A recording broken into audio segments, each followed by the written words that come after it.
성부와 성자와 성령의 이름으로 아멘. 하느님 우리 아버지와 주 예수 그리스도께서 내리시는 은총과 평화가 여러분과 함께.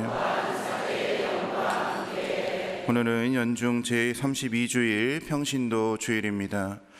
세상의 빛과 소금으로 살아가고 말씀하신 주님의 말씀에 따라 우리 이 주일 미사를 기념하며 평신도 주일을 기념하며 세상의 빛과 또 그리스도의 향기로 살아갈 수 있도록 다짐하시면 좋겠고, 또한 이 방송을 보고 계실 병환 중에 계시는 분들, 그리고 거동이 불편하신 분들, 또 이 순간 하느님께 간절한 도움을 청하시는 모든 분들을 위해서 이 미사를 봉헌하겠습니다.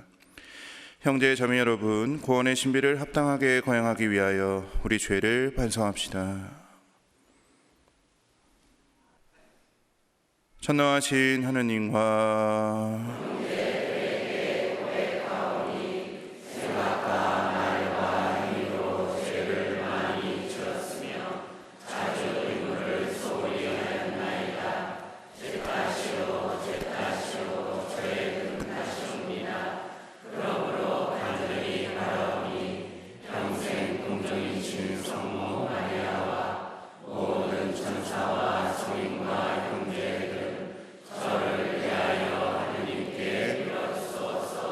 전능하신 하느님, 저희에게 자비를 베푸시어 죄를 용서하시고 영원한 생명으로 이끌어 주소서. 아멘.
하늘 높은 데서는 하느님께 영광, 땅에서는 주님께서 사랑하시는 사람들에게 영광.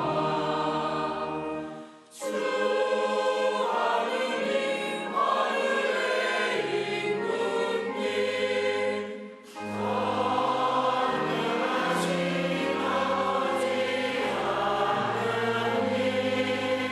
주님을 기리나이다.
기도합시다.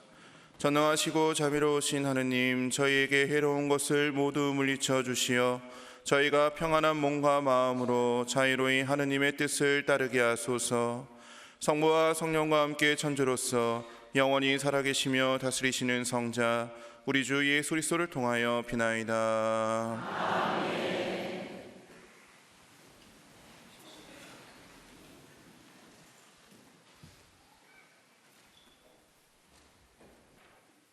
마카 배우기 학원의 말씀입니다. 그 무렵 어떤 7 형제가 어머니와 함께 체포되어 채찍과 가지끈으로 고초를 당하며 법으로 금지된 돼지고기를 먹으라는 강요를 임금에게서 받은 일이 있었다. 그들 가운데 하나가 대변자가 되어 이렇게 말하였다. 우리를 신문하여 무엇을 알아내려 하시오. 우리는 조상들의 법을 어기느니 차라리 죽을 각오가 되어 있소. 둘째가 마지막 숨을 거두며 말하였다. 이 사악한 인간, 당신은 우리를 이승에서 몰아내지만 온 세상의 임금님께서는 당신의 법을 위하여 죽은 우리를 일으키시어 영원한 생명을 누리게 하실 것이요. 그 다음에는 셋째가 조롱을 당하였다. 그는 혀를 내밀라는 말을 듣자 바로 혀를 내밀고 손까지 용감하게 내뻗으며 고결하게 말하였다. 이 지체들을 하늘에서 받았지만 그분의 법을 위해서라면 나는 이것들까지도 하찮게 여기오. 그러나 그분에게서 다시 받으리라고 희망하오. 그러자 임금은 물론 그와 함께 있던 자들까지 고통을 아무것도 아닌 것으로 여기는 그 젊은이의 기계에 놀랐다. 셋째가 죽은 다음에 그들은 넷째에게도 같은 식으로 괴롭히며 고문하였다. 그는 죽는 순간이 되자 이렇게 말하였다. 하느님께서 다시 일으켜 주시리라는 희망을 간직하고 사람들이 손에 죽는 것이 더 낫소. 그러나 당신은 부활하여 생명을 누릴 가망이 없소. 주님의 말씀입니다. 하나님 감사합니다.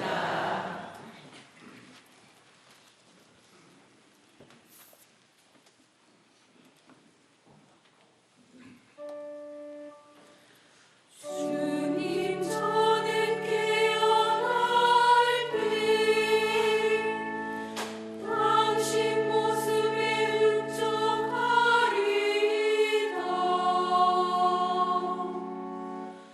주님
사도 바로의 데살로니가이서 말씀입니다. 형제 여러분, 우리 주 예수 그리스도께서 친히 또 우리를 사랑하시고 당신의 은총으로 영원한 격려와 좋은 희망을 주신 하느님 우리 아버지께서 여러분의 마음을 격려하시고 여러분의 힘을 북돋우시어 온갖 좋은 일과 좋은 말을 하게 해주시기를 빕니다. 끝으로 형제 여러분, 우리를 위하여 기도해 주십시오. 주님의 말씀이 여러분에게서처럼 빠르게 퍼져나가 찬양을 받고 우리가 고약하고 악한 사람들에게서 구출되도록 기도해 주십시오.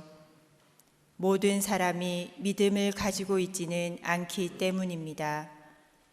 주님은 성실하신 분이시므로 여러분의 힘을 북돋우시고 여러분을 악에서 지켜주실 것입니다. 우리는 주님 안에서 여러분을 신뢰합니다. 우리가 지시하는 것들을 여러분이 실행하고 있고 앞으로도 실행하리라고 믿습니다. 주님께서 여러분의 마음을 이끄시어 하느님의 사랑과 그리스도의 인내에 이르게 해주시기를 빕니다. 주님의 말씀입니다. 주님 감사합니다.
주님께서 여러분과 함께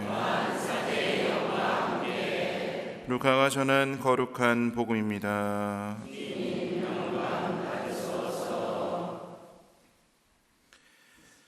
그때 부활이 없다고 주장하는 사두가의 몇 사람이 예수님께 다가와 물었다. 스승님, 모세는 어떤 사람의 형제가 자식 없이 아내를 남기고 죽으면 그 사람이 죽은 이의 아내를 맞아들여 형제의 후사를 일으켜 주어야 한다고 저희를 위하여 기록해 놓았습니다. 그런데 7 형제가 있었습니다. 마지가 아내를 맞아들였는데 자식 없이 죽었습니다. 그래서 둘째가, 그 다음에는 셋째가 그 여자를 맞아들였습니다. 그런데 7이 모두 자식을 남기지 못하고 죽었습니다. 마침내 그 부인도 죽었습니다. 그러면 부활 때 그 여자는 그들 가운데 누구의 아내가 되겠습니까? 7이 다 그 여자를 아내로 맞아들였으니 말입니다. 예수님께서 그들에게 이르셨다. 이 세상 사람들은 장가도 들고 시집도 간다. 그러나 저 세상에 참여하고 또 죽은 이들의 부활에 참여할 자격이 있다고 판단받은 이들은 더 이상 장가드는 일도 시집가는 일도 없을 것이다. 천사들과 같아져서 더 이상 죽는 일도 없다. 그들은 또한 부활에 동참하여 하느님의 자녀가 된다. 그리고 죽은 이들이 되살아난다는 사실은 모세도 떨기나무 대목에서 주님은 아브라함의 하느님, 이삭의 하느님, 야곱의 하느님이라는 말로 이미 밝혀 주었다. 그분은 죽은 이들의 하느님이 아니라 산 이들의 하느님이시다. 사실 하느님께는 모든 사람이 살아있는 것이다.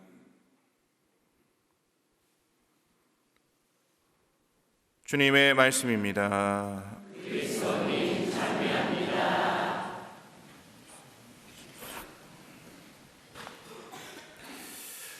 참 예수님, 안녕하십니까?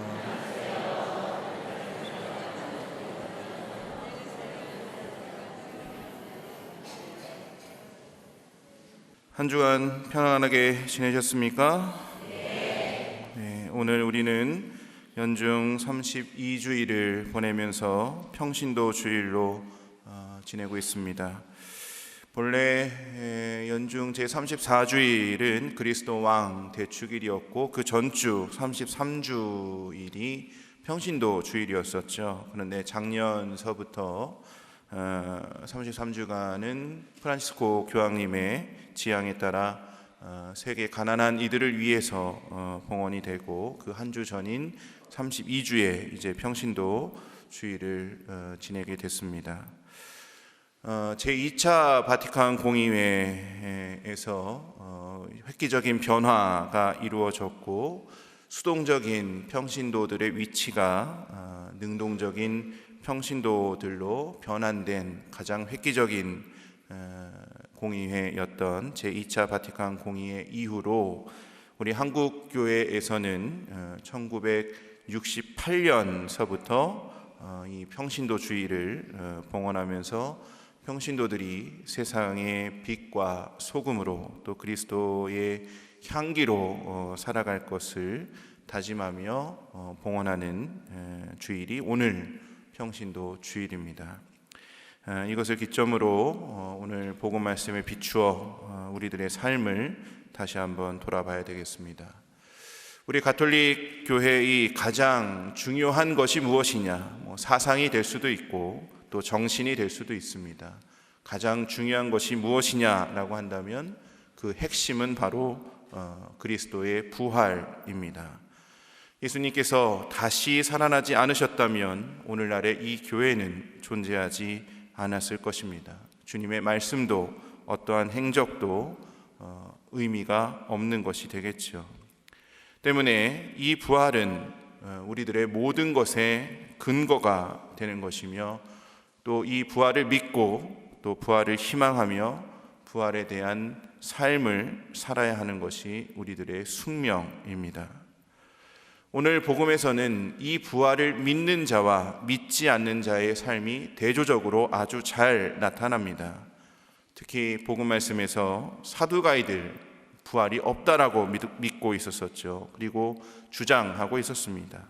반면 예수님은 그들을 향해 너희가 부활도 무엇인지 모른다라고 말씀하시면서 사두가이들의 그러한 사상을 반박하십니다.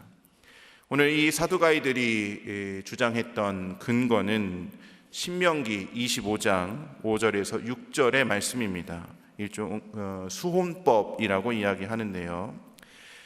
내용은 이렇습니다. 형제들이 함께 살다가 그 가운데 하나가 아들 없이 죽었을 경우 죽은 그 사람의 아내는 다른 집안 남자의 아내가 될 수 없다.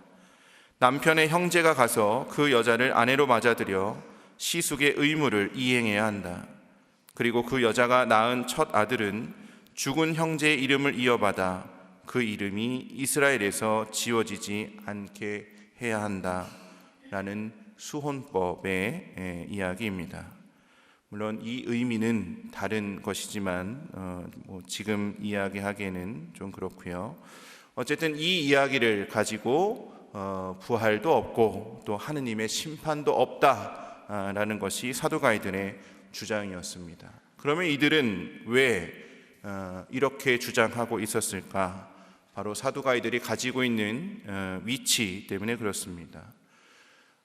모세 이후 모세의 형이었던 아론이 대사제의 집안이 됩니다. 시초가 되죠. 그리고 그 집안에서 태어났다라는 이유로 이후의 자손들은 대사제의 직분을 이어받습니다. 오늘날 소위 얘기하는 금수저 집안이 되는 거죠. 이후 다윗의 나라에서도 이스라엘에서도 마찬가지 그 차독이라고 하는 대사제가 아론 집안의 후손으로 대사제의 역할을 이어받고 예수님 시대에까지 이 대사자의 집안은 그대로 이어지게 됩니다. 즉 그들은 고위 성직 계층이었고 일종의 귀족 집안이었습니다. 그들은 최상류층으로 살면서 백성들은 굶어 죽고 또 어려움에 처해 있더라도 그들 자신은 전혀 그런 것에 영향을 받지 않았기 때문에 오히려 그들은 자신들의 기득권을 지키기 위해서 친로마적인 민족의 배반적인 형태를 취하는 사람들이었었고 또 로마 제국의 식민지 지배를 수락하고 적극 협력했던 사람들입니다. 때문에 그들은 현세의 복, 즉 자신들이 누리고 있는 것은 하느님께로부터 받은 것이다 라는 것이었고, 그렇기 때문에 현재 지금 이 세상에서 잘 사는 것이 하느님의 축복이자 그것이 다다라는 것이었죠. 그래서 그들은 주님의 심판도 또 부활도 또 영적인 삶도 믿지 않았던 사람들입니다. 이렇게 사는 이들에게 예수님의 부활에 대한 이야기, 하느님 심판에 대한 이야기는 아무 의미가 없는 것이었고 당연히 그것을 부정하게 되었던 것입니다. 즉 자신의 지위를 지키기 위한 기득권 세력의 사상이었던 거죠. 반면에 이에 반해 오늘 제1독서의 말씀이었던 마카베오기 학원에서는 부활에 대한 절대적 희망을 나타냅니다. 이 7 아들의 순교 이야기와 어머니는 하느님께서 자신들을 다시 살려주실 것이다 라는 강한 믿음을 가지고 있었고, 특히 넷째 아들은 죽는 순간에 이렇게 이야기합니다. 하느님께서 다시 일으켜 주시리라는 희망을 간직하고 사람들의 손에 죽는 것이 낫소. 그러나 당신은 부활하여 생명을 누릴 가망이 없소 라고 이야기하면서 부활을 믿지 않는 그 왕에게 경고합니다. 하느님을 믿으며 죽어가는 이들의 부활 신앙은 인간적인 아쉬움, 또 형언할 수 없는 고통, 온갖 불가능을 뛰어넘는 영원한 삶을 지향하고 있습니다. 이들에게 있어 부활 신앙은 현실의 고통을 이기고 모든 시련을 극복할 힘을 줍니다. 마카베오가 전하는 한 가족의 삶은 부활을 믿는 자들의 삶이고, 복음에 나오는 사두가이들의 삶은 부활을 믿지 않고 살아가는 사람들의 전형적인 모습입니다. 이러한 두 대조적인 모습을 보면서 우리는 우리의 삶을 되돌아보게 합니다. 분명히 입으로는 부활을 믿는다고 고백하고 있지만 행동은 부활을 믿지 않는 사두가이들처럼 현실에 집착하고 있는 것은 아닌가 살펴볼 필요가 있습니다. 제2차 바티칸 공의회 교회 연장 31항에서 평신도에 대해 이렇게 정의하고 있습니다. 평신도란 세례로 그리스도와 한 몸이 되어 하느님 백성으로 구성되고 그리스도의 사제직과 예언자직과 왕직에 자기 나름대로 참여하는 자들이 되어 그리스도교 백성 전체의 사명 가운데에서 자기 몫을 교회와 세상 안에서 실천하는 그리스도인들을 말한다. 평신도들에게는 세속적인 성격이 고유하고 독특하다. 여기서 얘기하는 세속적이라는 것은 거룩함과 또 세상의 것을 구별하는 것을 이야기하지 않고 제2차 바티칸 공의회의 정신이라고 보면 될 것 같습니다. 바로 개방과 포용 또 쇄신에 대한 이야기입니다. 즉 예수님께서 하늘나라에 머물러 계시면서 사람들을 하늘나라로 초대하는 것이 아니라 그 하늘에서 이 세상으로 강생하시어 육화의 신비를 보여주셨던 것처럼 이제 교회도 언덕 위에 있으면서 사람들로 하여금 초대하는 것이 아니라 이 세상 안으로 들어가야 된다. 이것이 바로 제2차 바티칸 공의회의 정신이었었죠.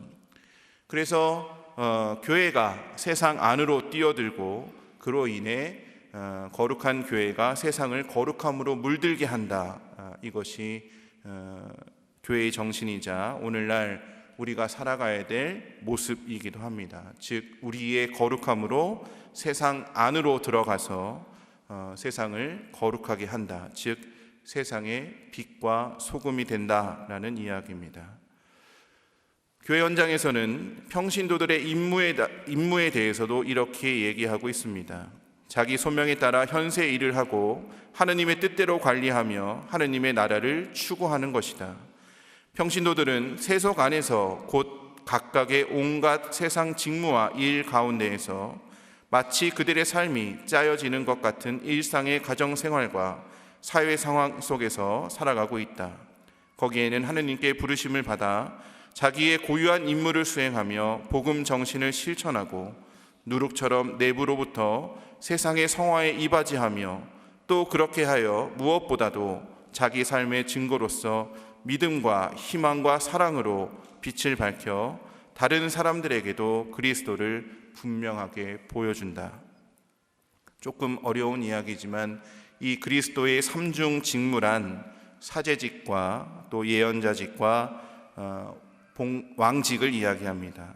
이것은 오늘날로 바꿔 이야기하면 사제직은 성사적이다라고 이야기하고 예언자직은 공동체적인 것이며 왕직은 봉사적인 모습입니다. 즉 성사적이고 공동체적이며 봉사적인 모습이 오늘날 우리들이 살아가야 될 모습입니다. 여기서 성사적이다라는 것은 말 그대로 거룩한 일을 이야기합니다. 이 거룩한 일이란 무엇이냐? 바로 기도하는 것이겠죠. 아침에 일어났을 때 한번 생각해 보십시오. 눈을 뜨는 그 순간부터 신학교에서는 그 아침에 눈을 뜨는 순간부터 베네디카무스 도미노 또 데오그라시아라고 이야기하면서 주님을 찬미합시다, 하느님 감사합니다 라는 말로 시작합니다. 그리고 성호경을 긋죠. 이 성호경을 긋는 것이야말로 거룩함의 시작입니다. 오늘 아침 나는 잠자리에서 성호경을 그으면서 주님을 찬미하며 하느님께 하루를 주신 것에 대한 감사함으로 시작했는지 아니면 그저 힘들고 또 어려운 하루가 시작되는 것을 투덜거리며 시작했는지 생각해 봐야 되겠습니다. 어떠한 자세로 받아들이는가? 주님의 십자가를 성호경을 그으면서 받아들이는 것 자체가 거룩함의 시작이라는 것을 꼭 명심하시면 좋겠고, 이러한 모습으로 우리가 추구해야 될 사회의 모습은 바로 자유와 평등 그리고 연대와 평화가 실현되는 정의로운 세상을 만드는 것입니다. 자유로운 세상에 살고 있지만 참 여러 가지로 구속되어 있습니다.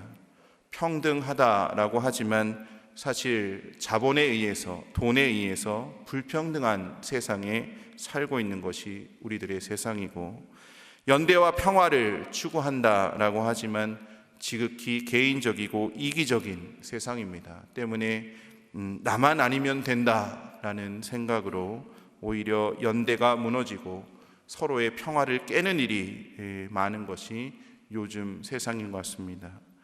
이러한 세상 안에 우리는 그리스도의 빛과 소금으로 그리고 그리스도의 향기로 세상을 거룩하게 그리고 교회의 가르침대로 살아가는 것이 중요하겠죠.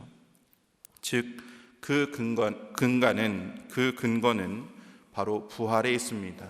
우리가 이 세상에서의 부활이 아닌 하느님 나라에 대한 부활, 그리고 그 하느님과 함께 살아갈 것을 믿고 또 하느님 안에서 우리의 육신이 부활할 것이라는 것을 믿고 산다면 이 세상의 어려움과 우리들의 한계를 넘어가는 것은 충분히 극복할 수 있는 일입니다. 때문에 우리는 부활을 희망하고 부활을 믿으며 부활의 가르침에 대해 살아가야 할 이유가 충분합니다. 이번 한 주 그리고 지금 우리가 지내고 있는 11월은 위령성월이면서 우리들의 삶과 죽음 그리고 우리가 근본적으로 돌아가야 될 곳은 바로 하느님 나라임을 분명히 가르쳐주는 시기를 지내고 있습니다. 부활을 믿고 부활을 사는 신앙인이 될 수 있도록 노력하고 또 기도하는 한 주간이 되시길 바랍니다.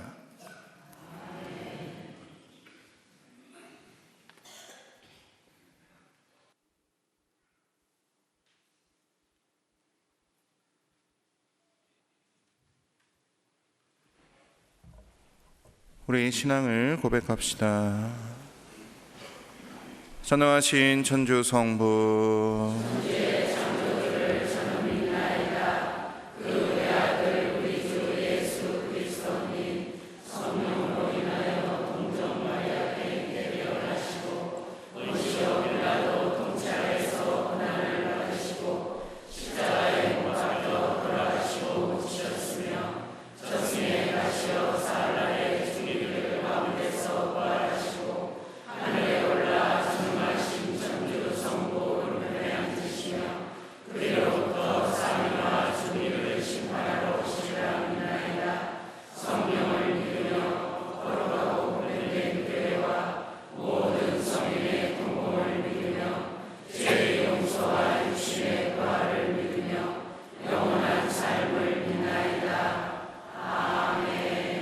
부활을 통해 산 이들의 하느님이심을 보여주신 주님께 우리와 우리 공동체에 필요한 은총을 간구합시다. 교회를 위하여 기도합시다. 목자이신 주님, 주님의 백성인 교회의 성직자, 수도자, 평신도들을 이끌어 주시고 보편 사제직을 수행하는 평신도들이 말과 행동으로 세상의 빛과 소금이 되게 하소서.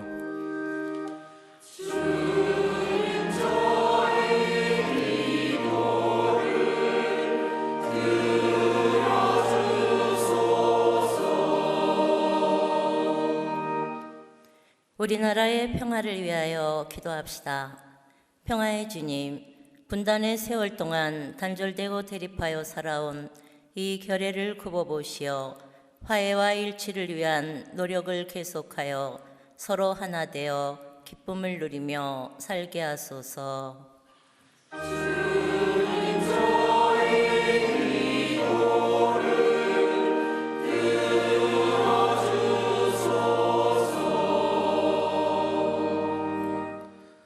수험생들을 위하여 기도합시다.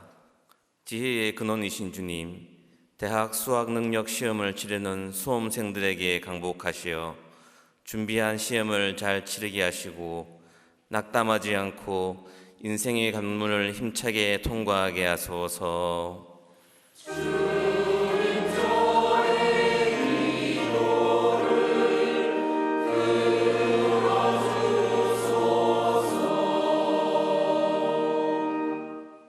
쉬는 교우를 위하여 기도합시다.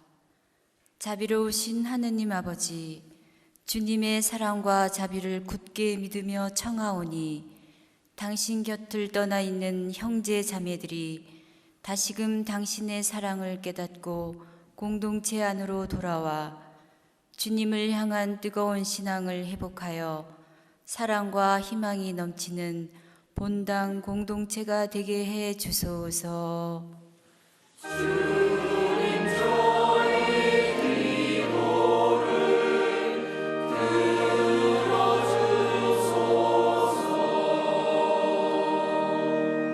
이 모든 기도 우리 주 예수 그리스도를 통하여 비나이다.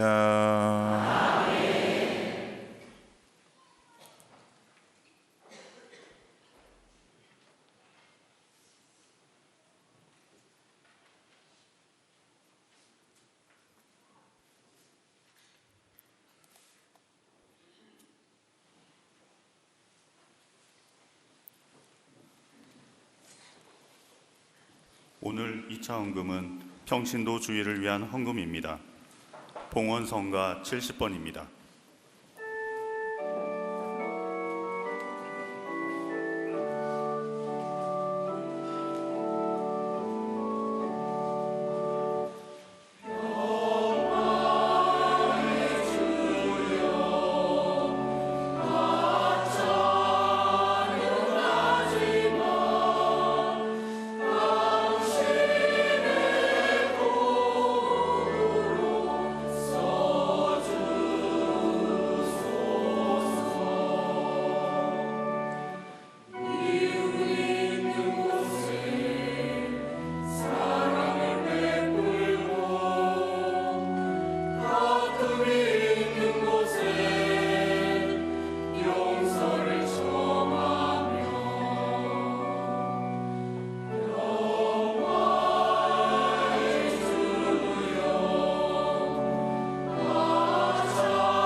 형제 여러분, 우리가 바치는 이 제사를 전능하신 하느님 아버지께서 기꺼이 받아주시도록 기도합시다.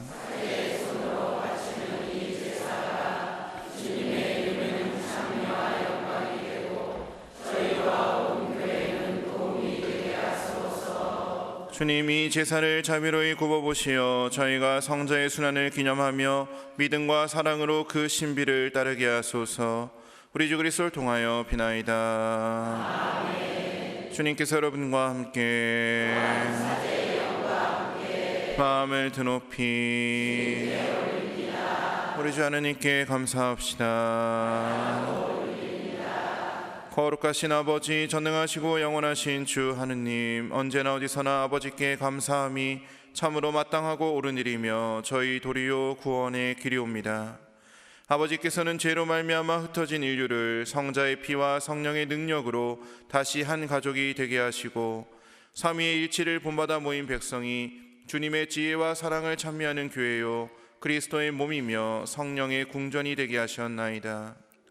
그러므로 저희도 천사들의 무리와 함께 주님을 찬미하며 기쁨에 넘쳐 큰 소리로 노래하나이다.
거룩하신 아버지, 아버지께서는 모든 거룩함의 셈이시옵니다. 간구하오니 성령의 힘으로 이 예물을 거룩하게 하시어 우리 주 예수 그리스도의 몸과 피가 되게 하소서.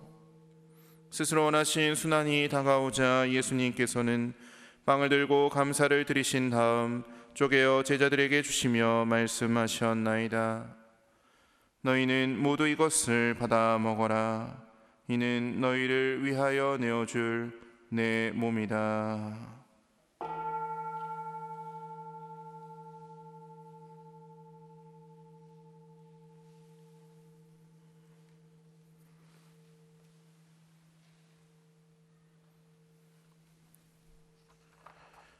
저녁을 잡수시고 같은 모양으로 잔을 들어 다시 감사를 드리신 다음 제자들에게 주시며 말씀하셨나이다. 너희는 모두 이것을 받아 마셔라. 이는 새롭고 영원한 계약을 맺는 내 피의 잔이니 죄를 사하여 주려고 너희와 많은 이를 위하여 흘릴 피다.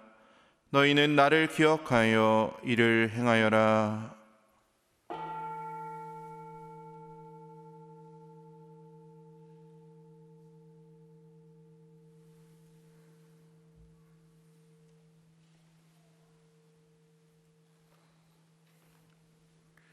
신앙의 신비여, 주님께서 오실 때까지 주님의 죽음을 전하며 부활을 선포하나이다. 아버지, 저희는 그리스도의 죽음과 부활을 기념하며 생명의 빵과 구원의 잔을 봉헌하나이다.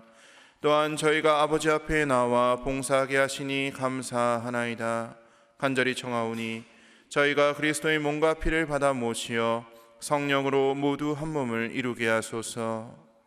주님, 온 세상에 널리 퍼져 있는 교회를 생각하시어 교황 프란시스코와 저희 주교 마티아와 리노와 요한과 모든 성직자와 더불어 사랑의 교회를 이루게 하소서. 부활의 희망 속에 고이 잠든 교우들과 세상을 떠난 다른 이들도 모두 생각하시어 그들이 주님의 빛나는 얼굴을 배웁게 하소서. 저희에게도 자비를 베푸시어 영원으로부터 주님의 사랑을 받는 하느님의 어머니 복되신 동정 마리아와 그 배필이신 성 요셉과 복된 사도들과 모든 성인과 함께 영원한 삶을 누리며 성자 예수 그리스도를 통하여 아버지를 찬양하게 하소서. 그리스도를 통하여 그리스도와 함께 그리스도 안에서 성령으로 하나 되어 전능하신 천주 성부 모든 영예와 영광을 영원히 받으소서. 아멘. 하느님의 자녀되어 구세주의 분부대로 삼가래오니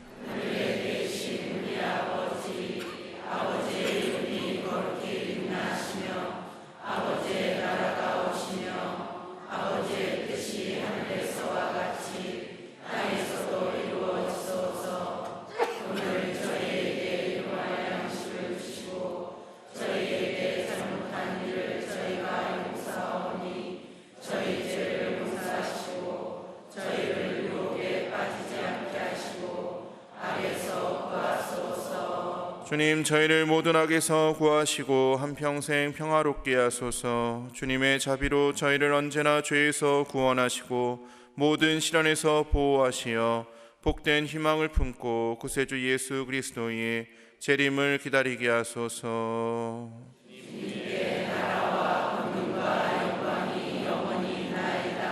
주 예수 그리스도님, 일찍이 사도들에게 말씀하시기를 너희에게 평화를 두고 가며 내 평화를 주노라 하셨으니 저희 죄를 헤아리지 마시고 교회의 믿음을 보시어 주님의 뜻대로 교회를 평화롭게 하시고 하나 되게 하소서. 주님께서는 영원히 살아계시며 다스리시나이다. 아멘. 주님의 평화가 항상 여러분과 함께 평화의 인사를 나누십시오.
보라, 하느님의 어린 양, 세상의 죄를 없애시는 분이시니 이 성찬에 초대받은 이는 복되도다. 주님, 주 안에 주님을 모시기 합당찮사오나 한 말씀만 하소서. 제 영혼이 겁나리이다.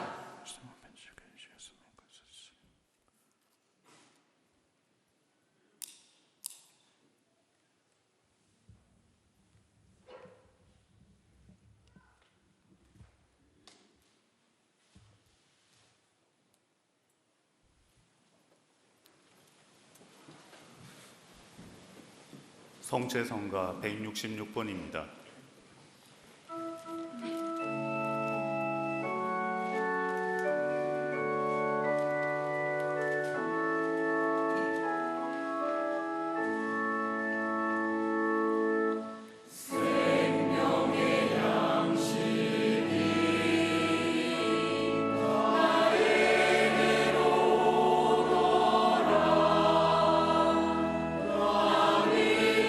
사람들은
기도합시다.